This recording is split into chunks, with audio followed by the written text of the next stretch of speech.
Hey guys, welcome back to Chaos Makers Hobby House. So on my list of the next things to get started in spring prep for garden season are sweet potatoes. So this is my second year growing sweet potatoes. I did grow them from store-bought sweet potatoes last year. I had one left over and thought, I have time, why not give it a try? So this year I'll actually be starting my sweet potatoes from the harvest I got from last year. Now, store-bought sweet potatoes, you can certainly use those.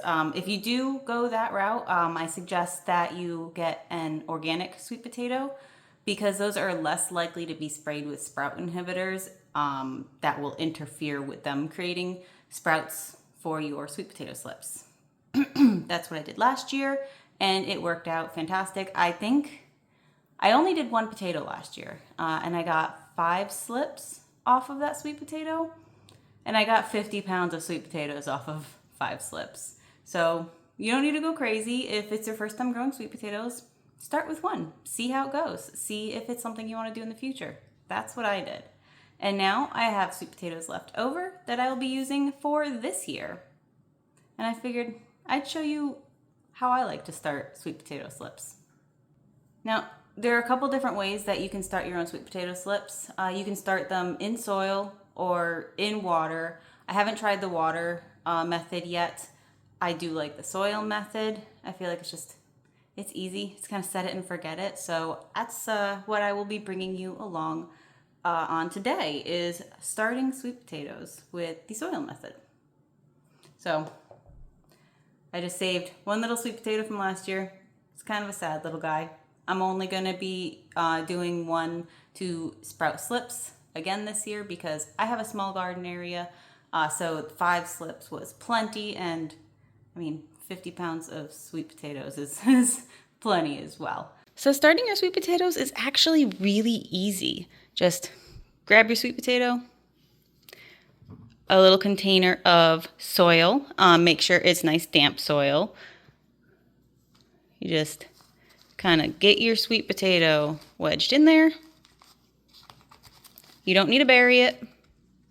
You just want it making contact with the soil. And I like to add a cover on it. I'm not going to snap it down. I'm still going to let it breathe, but it'll trap some of the humidity in there, so it'll encourage it to sprout a little bit faster. Now, once it does start sprouting, I'll take the lid off and just let it grow because the lid will end up just getting in the way. But you can actually see right there, I already have one trying to sprout on its own.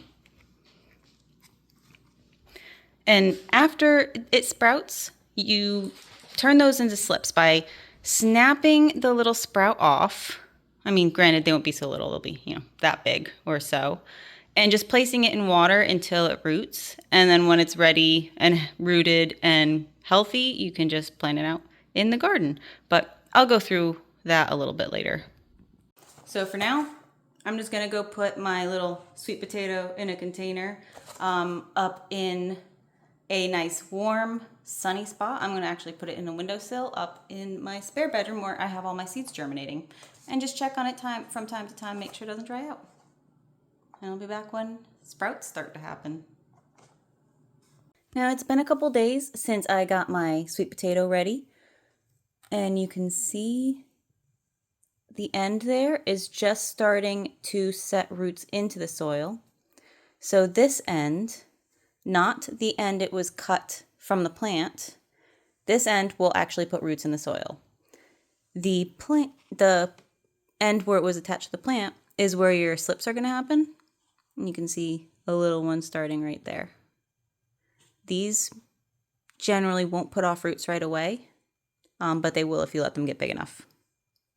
Okay, it's been a couple more days, and because I want to get this video out for people to actually see and use before it's too late, I'm going to put up a picture from last year to show you what it looks like when these little nubbies finally do sprout. It is getting a little bit bigger, but it's got some good roots forming at that end, a couple at this end. So this way you'll be able to see what they look like when they do sprout. And give you an idea of how big they need to be when you start plucking them off. Okay, so this is a picture from last year. They are about half as big as they need to be before you will separate the slips from the potato. Unfortunately, I don't have a picture of the harvest size slips from last year, but once they get about double this height and have full opened up leaves, then you can separate it from the potato. Just do it very gingerly so you do not damage the slip in any way, and then you can put them in water until they root. You can also wait until they root to separate them from the potato, but I hope this helps. So let me know if you have any questions, and thank you for joining today. I'll see you next time. Happy gardening. Bye.